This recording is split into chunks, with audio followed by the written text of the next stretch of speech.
В горизонте последних 10 лет такого еще не было. Липиды ведут себя очень перспективно, на мой взгляд. Это ваша разработка? Ну нет, конечно. Я бы сказала, что это была наша инициатива. Проникли в такой микромир, и у вас получились интересные результаты. Все начинается с мозга. Как вообще пришла в голову эта мысль? Дерзать, пробовать что-то новое. Мы запросто могли оказаться ни с чем. В Китае будем набирать кровь по такой-то методике, анализировать. В Германии мы будем это делать, в России. С точки зрения обезьян, мы наверняка все сумасшедшие. В этом была задумка всего исследования. Мы пытались объединить 3 различных выборки, что как раз до нас сделано не было. Что надо делать, чтобы публиковаться в таких высокорейтинговых журналах? Что нужно делать?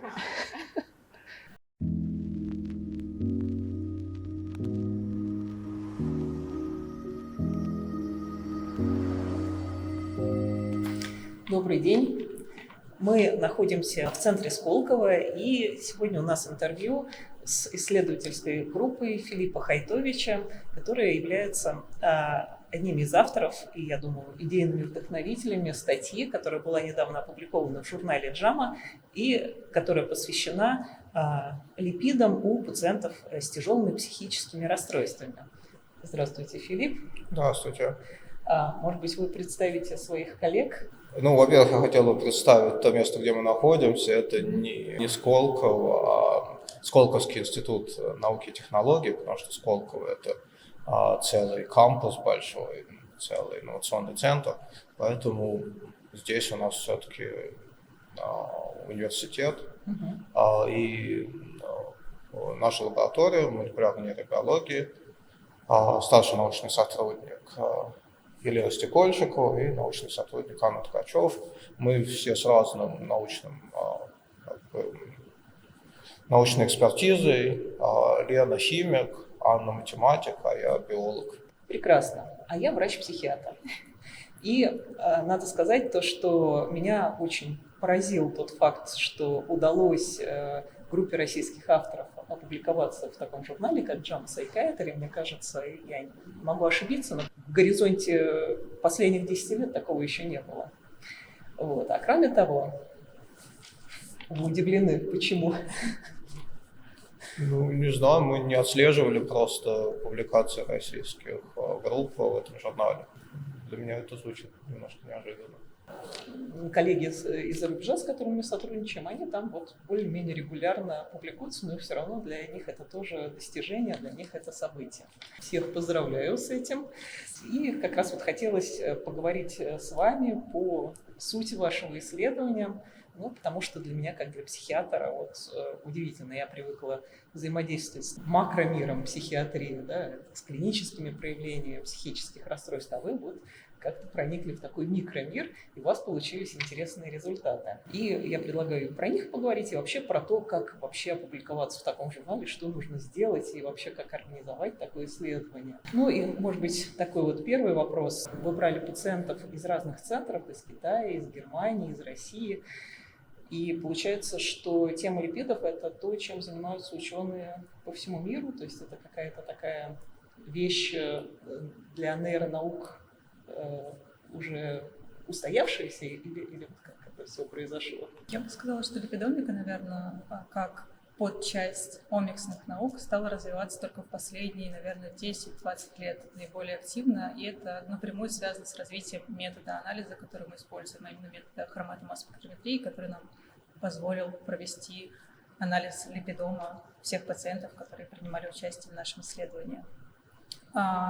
Раньше фокус внимания исследователей был больше обращен на другие типы молекул, например, на состав генома, на то, насколько ярко выражена экспрессия РНК, например, в пациентах, или каков белковый состав различных тканей, или, например, плазмы крови, то, что мы исследовали. Когда метод, опять же, который мы использовали для исследования, стал развиваться, и получилось за короткое время узнать состав липидный именно, не все то, что смотрели раньше, а именно состав липидома. Тогда это стали применять более широко в различных областях. Это касается не только нейронаук, но и любых других аспектов, любых других клинических направлений, я бы даже сказала. Ну, а вот получается, как вы запрашивали образцы, или вы изначально договорились со всеми, что вот мы сейчас будем делать такое исследование, давайте вот в Китае будем набирать кровь по такой-то методике, анализировать, в Германии мы будем это делать, в России? Как это вообще происходит, как такое организовать? Ну, нам во многом повезло просто, что люди проявили интерес, потому что, конечно, мы же сами не клиницисты, и мы в этом исследовании полагаемся полностью на образцы, которые предоставлены медицинскими организациями, психиатрами, по сути. И вот, как Лена правильно сказала совершенно, так как методика, ну не то чтобы она новая сама по себе, но она так активно не применялась, и она в последнее время действительно находит все больше и больше распространения. И когда мы предложили использование этой методики, то просто нашли хороший отклик и от групп в Германии, и в Китае. На самом деле они собирали эти образцы уже давно. Просто, ну, конечно, они изначально планировали как раз использовать это для генетических исследований, для белков, для РНК, для всего остального. Но почему люди начали смотреть на липиды? Потому что если бы анализ ДНК дал бы однозначные маркеры, ну зачем нужно было бы смотреть на все остальное? В принципе, и так было бы все понятно. Ну или гораздо более понятно. Но, к сожалению, другие методики, они не привели к созданию тестов, диагностических методик, расшифровки механизма заболевания. Поэтому просто стали привлекать дополнительные технологии. И вот анализ липидов как раз оказался такой дополнительной технологией. То есть, получается, эта технология – это ваша разработка? Ну нет, конечно. Ну, я бы сказала, что это была наша инициатива. То есть вы сказали, что был интерес в психиатрии к липидам. Мне кажется, что все-таки мы выступали в качестве катализатора исследований на липидов именно в этом исследовании, конечно. Как вообще вот пришла в голову эта мысль, да? Вот вы, ну, мне понятно, да, ДНК, РНК мне понятно, исследование белков мне понятно, но липиды и психические расстройства. Могу сказать, что исторически, конечно, все начинается с мозга, потому что и наши исследования, и многие другие группы начинают исследовать сначала мозг, потому что, ну, конечно, важно понять, а что же там происходит при заболевании.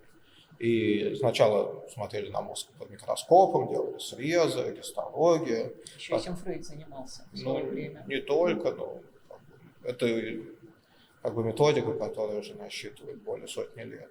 Ну, видите, она не дала однозначного результата. Сейчас у нас есть другие методы, например, структурный МРТ, есть возможность посмотреть на геном, на активность генов в клетках, и люди это тоже делают. Но когда мы посмотрели на липидный состав мозга, например, при шизофрении, мы увидели, что там реально достаточно сильные изменения липидного состава мозга. Достаточно сильные, это значит, например, по сравнению с активностью генов, по сравнению с другими параметрами, которые измеряли мы и другие группы, липиды просто более ярко выражены. И поэтому после этого стало очевидно, что имеет смысл посмотреть на них тоже в плазме крови. Хорошо, а как тогда вот липиды из мозга попадают в циркулирующую кровь, и как вообще понять, что это именно они, а не какие-то еще липиды, которые там могут находиться? Липиды из мозга не должны в нормальном состоянии попадать в кровь, и если это происходит, то это говорит о каких-то очень серьезных нарушениях, о очень серьезной физической травме головного мозга, скорее всего, ну или чего-то такого рода. Да, или полном разрушении гематоэнцефалического барьера. Это уже на очень поздних стадиях. То есть здесь да, не напрямую, мы не говорим, что напрямую липиды мозга оказались в плазме крови. Такое тоже происходит, но это не тот случай. Хорошо, тогда как связать вот те липиды, которые циркулируют в плазме, с липидными изменениями, которые вот вы наблюдали при микроскопии головного мозга? Ну, не массовую микроскопию, мы использовали тоже массовую спектрометрию, но как связать? Да никак, потому что у нас нет модели на данный. Понимаете, возможно ли построить предсказательную модель, которая будет моделировать метаболизм плазмы крови, метаболизм мозга, так, чтобы мы могли установить и предсказать эту связь. А мы в нашей лаборатории не умеем это делать. есть, и я знаю лаборатории, которые этим занимаются, но здесь просто еще настолько много недостаточно хорошо изученных параметров, что модель может, в принципе, дать, ну, насколько я понимаю, почти любой результат. Поэтому в данный момент мы опираемся, ну, на эмпирические данные, на те данные, которые мы получаем. И на самом деле, когда мы начинали эти исследования, конечно, были фрагментарные исследования уже в то время, это было примерно 5 лет назад, когда уже люди исследовали небольшое количество пациентов с диагнозом, контрольные группы показывали какие-то изменения липидного состава плазмы крови при шизофрении, при депрессии, при маниакально-депрессивном расстройстве. Но в основном это были такие небольшие исследования с небольшими когортами и скорее с ограниченным покрытием липидов, липидомы крови. Поэтому у нас было понимание, что какие-то изменения там могут быть. То есть это был не полностью как бы выстрел в небо. Но системно тогда еще работ не было, когда системно бы изучали этот вопрос. И мы решили вот сделать такое именно системное исследование.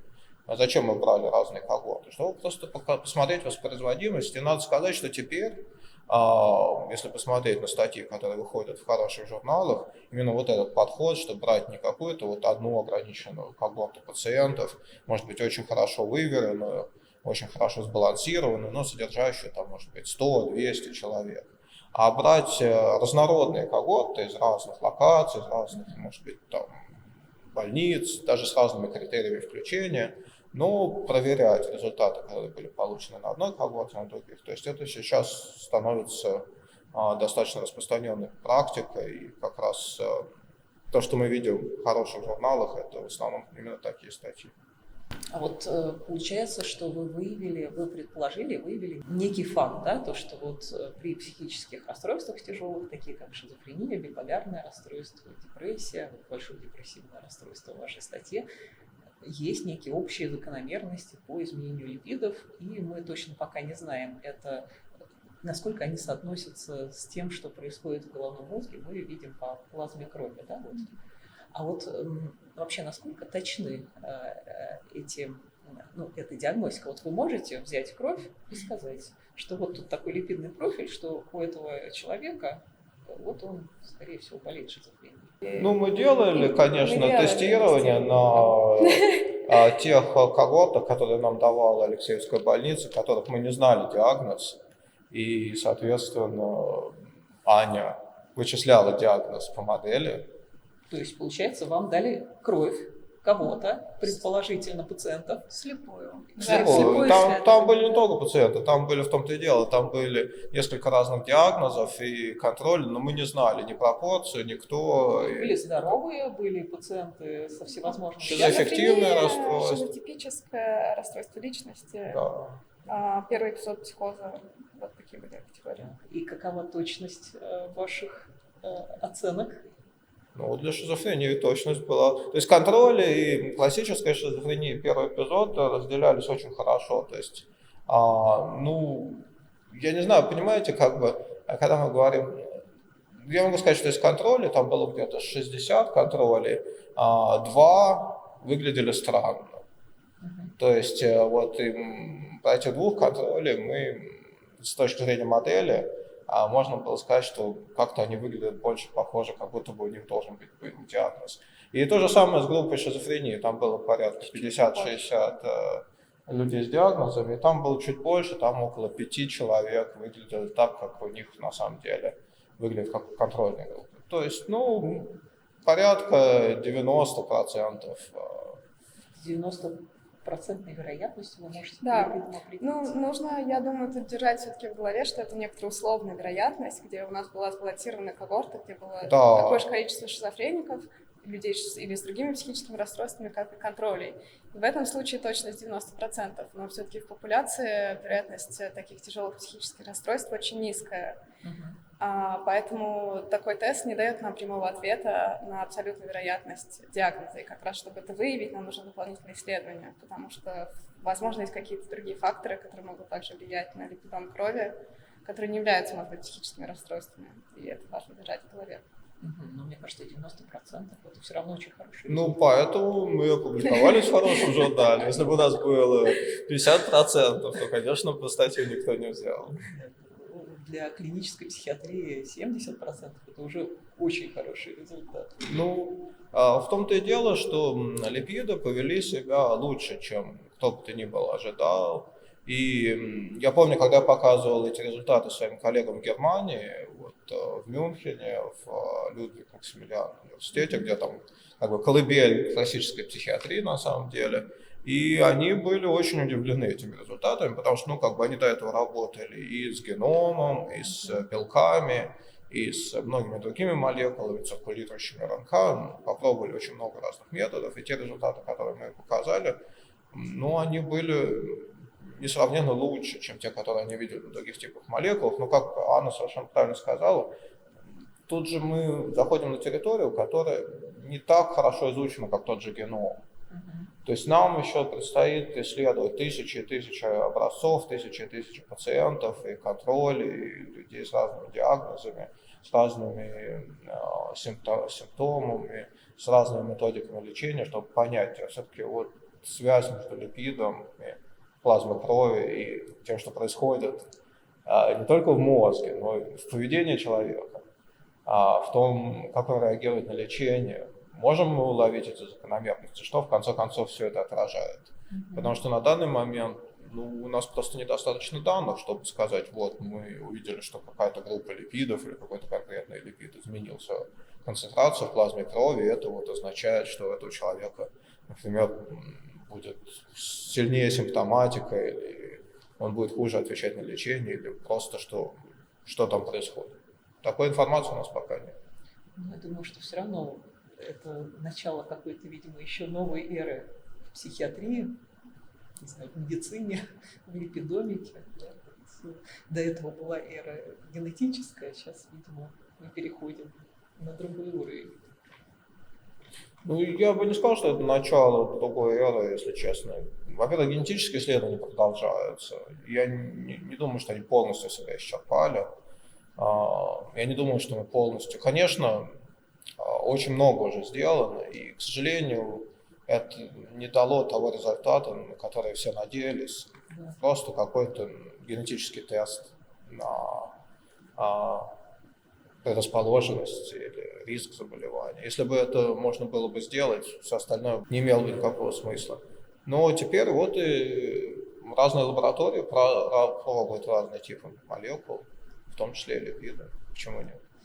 Мозг же в основном состоит из липидов. Ну а все-таки, вот как вы думаете, что все-таки первичное? Изменение липидов в головном мозге, которые в итоге приводят к психическому расстройству, или что-то происходит в ходе развития психического расстройства, что меняет головной мозг? Это, конечно, можно только спекулировать, но если уж отвечать на такой вопрос, мне кажется, что все-таки это какие-то неразрывно связанные вещи. И даже не обязательно липиды головного мозга, липиды плазмы крови. То есть, насколько мне известно по просто каким-то клиническим исследованиям, в принципе, люди с психическими расстройствами, у них большое количество проблем со здоровьем прочих, да, помимо самих психических расстройств, может быть, какие-то сердечно-сосудистые, допустим, проблемы и так далее. То есть я думаю, что на самом деле просто психическое здоровье, оно каким-то образом неразрывно связано с состоянием организма, и эти вещи нельзя как бы разделить друг от друга. То есть я думаю, что все-таки вот этот какой-то, мы видим липидный профиль, это какая-то характерная часть состояния организма у этих людей и не является просто каким-то побочным следствием развития болезни. Это, конечно, просто ощущение, скажем так. Да, то есть это не столько разговор про то, что липиды головного мозга изменились, каким-то образом проникли в кровь, это скорее про то, что, возможно, есть нарушение регуляции, а плазма крови, она отражает огромное количество процессов, происходящих в организме, и эти изменения нам удается детектировать во всех 3 когортах, заметить их.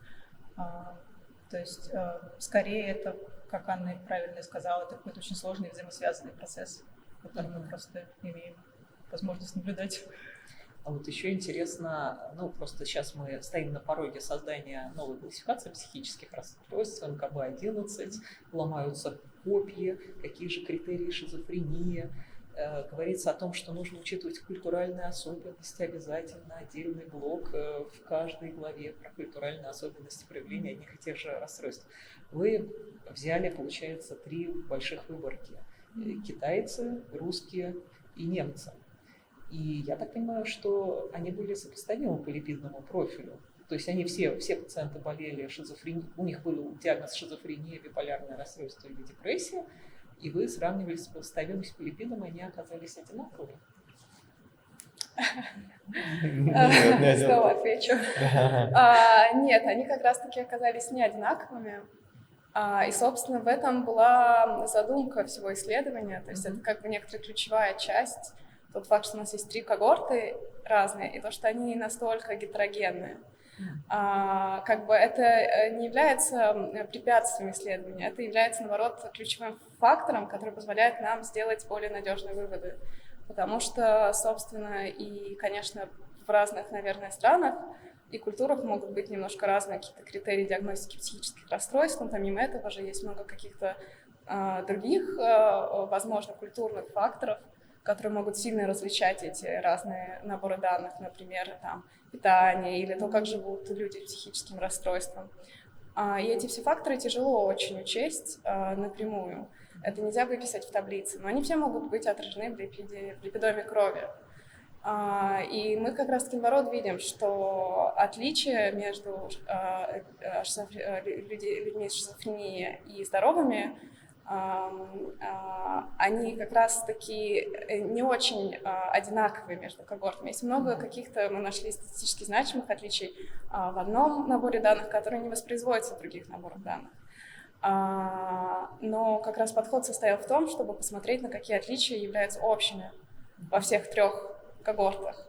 Потому что наша гипотеза, такая, в принципе, довольно разумная, на мой взгляд, что если есть какие-то общие какие-то изменения, возможно, это отражает что-то именно связанное с самим психическим расстройством, а не вот какими-то более культурными или опосредованными факторами. И мы видим, что как раз если брать общие изменения, то общие изменения очень хорошо воспроизводятся в разных наборах данных. И уже там, помимо этих 3 когорт, мы там 4-е набирали уже здесь в России новых пациентов, и там тоже мы видели очень хорошую воспроизводимость. То есть получается, что во всех 3 когортах были четкие отличия между пациентами с тяжелыми психическими расстройствами и здоровыми, вы их могли увидеть.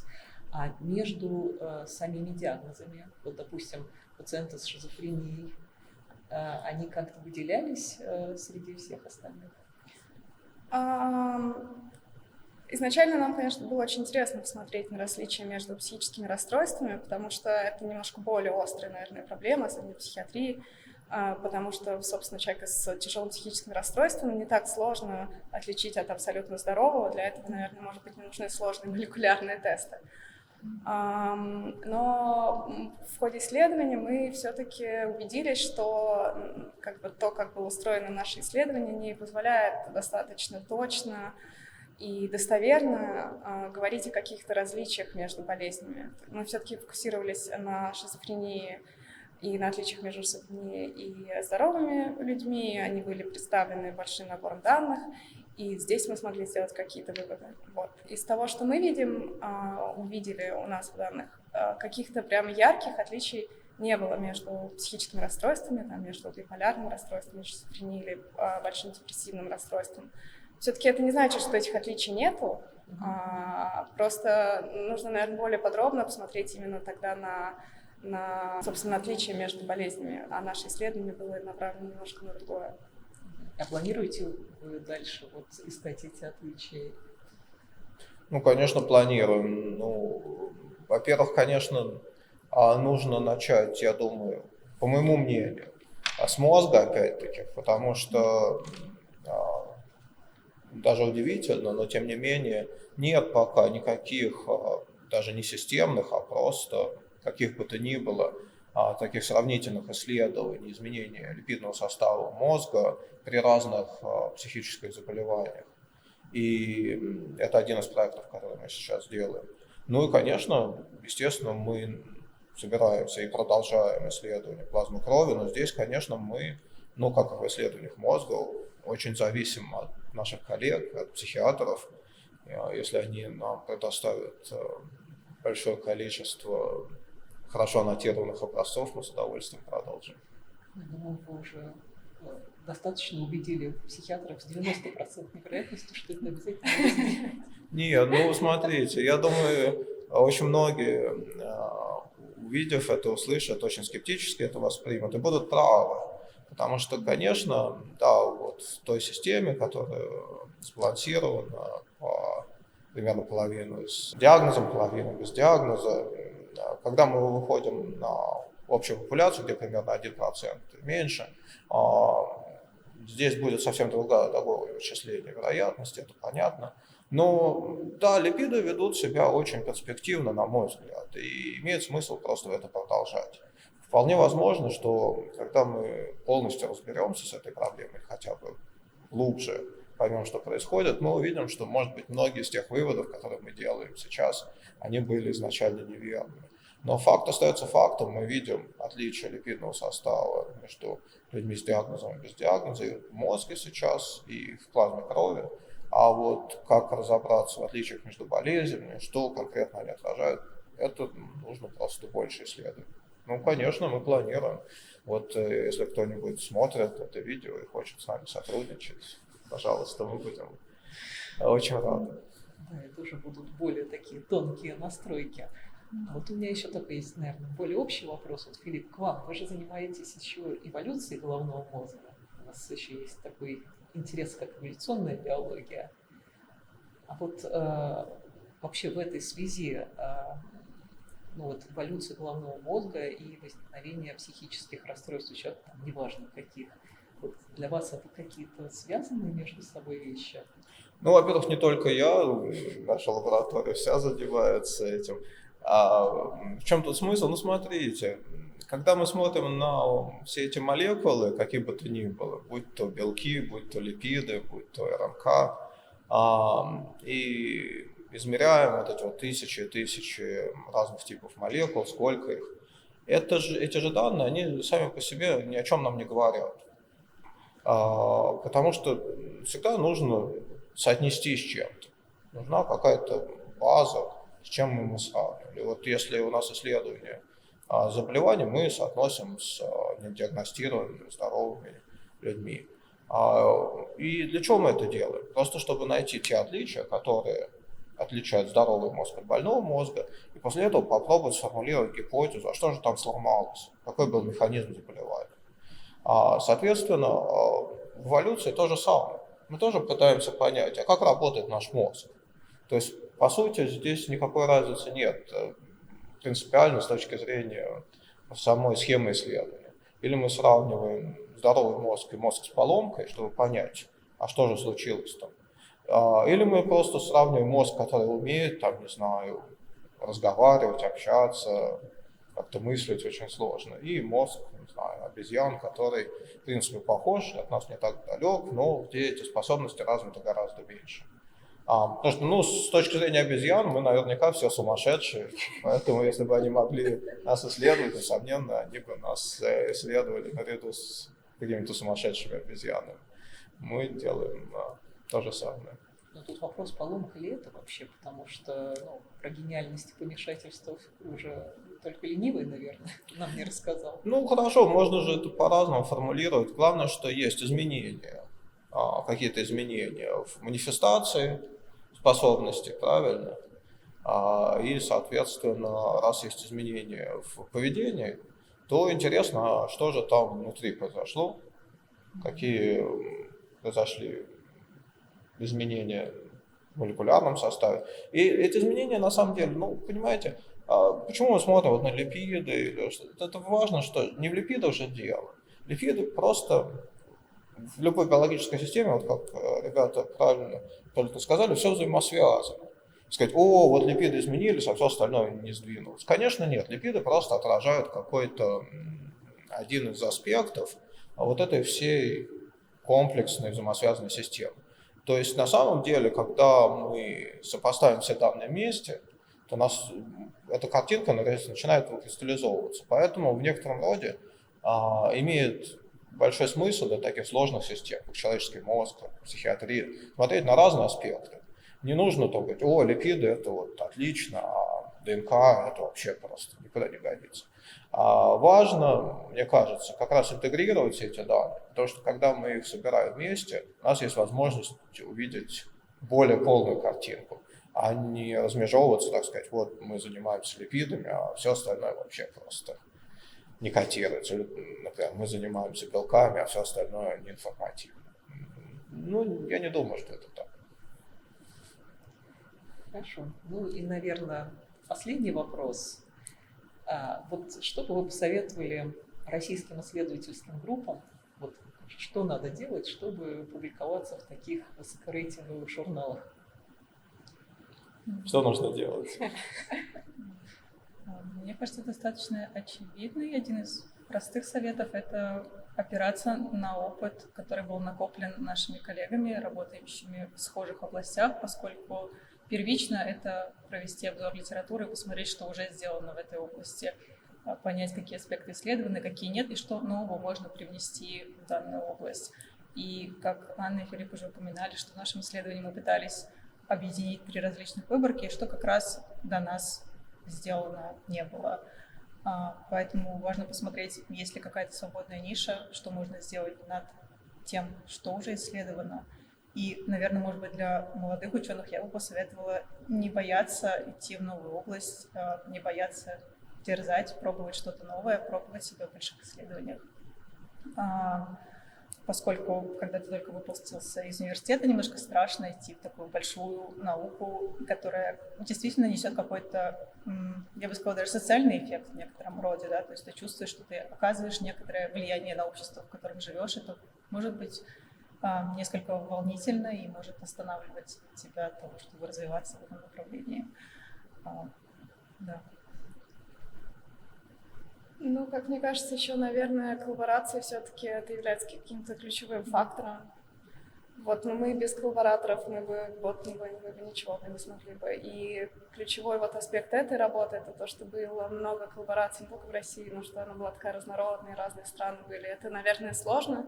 То есть я не очень даже сама представляю, как можно такие большие прям организации вместе собирать, но если это получается, то есть надежда прямо на какую-то хорошую работу, которая интересна международному научному сообществу, а не только локально. Ну, вообще, это, конечно, всегда очень большая работа. Ребята потратили очень много времени на это. То есть это не тот случай, когда можно собрать статью за полгода. Такие исследования не занимают как минимум несколько лет, потому что нужно организовать, во-первых, всех, все собрать, все измерить, все анализировать, потом верифицировать. Сколько у вас это времени заняло? Ну, этот проект, он занял примерно 5 лет, наверное, так. И, по сути, действительно важно собирать людей с разной экспертизой. То есть в данном случае с психиатров этот проект был невозможен. И не только в плане сбора образцов, но в плане помощи интерпретировать результаты. Это всегда взаимодействие. Ну и нужно пробовать что-то новое. Мы могли бы с тем же успехом взять эти образцы и, наверное, посмотреть на то, на что смотрят все, отсеквенировать ДНК. И тоже бы опубликовали статью, но результаты были бы не настолько, наверное, новыми просто. Поэтому всегда нужно, вот как Лена сказала, не бояться идти в новые направления. Но это страшно, потому что на самом деле этот проект мы запросто могли оказаться ни с чем. То есть вероятность того, что мы ничего бы не увидели, она была... Я ее изначально оценил как 90%. Оказалось совсем наоборот. Оказалось наоборот, но это скорее везение. Ну что ж, большое спасибо вам за беседу. Спасибо. Еще раз поздравляю вас с таким достижением. И я думаю, что тот приток эндорфинов, дофамина, который вы получили, это хорошая награда и источник вдохновения для ваших последующих изысканий.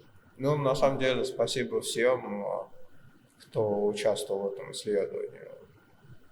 Ребята сделали громадную работу, но А если посмотреть на список авторов, там сколько, 51 человек, и все что-то сделали, поэтому это реально большая коллективная работа, и всем большое спасибо, что, несмотря на то, что это заняло столько времени и реально много потребовало усилий, хорошо, что в результате это привело к, надеюсь, интересной и полезной публикации.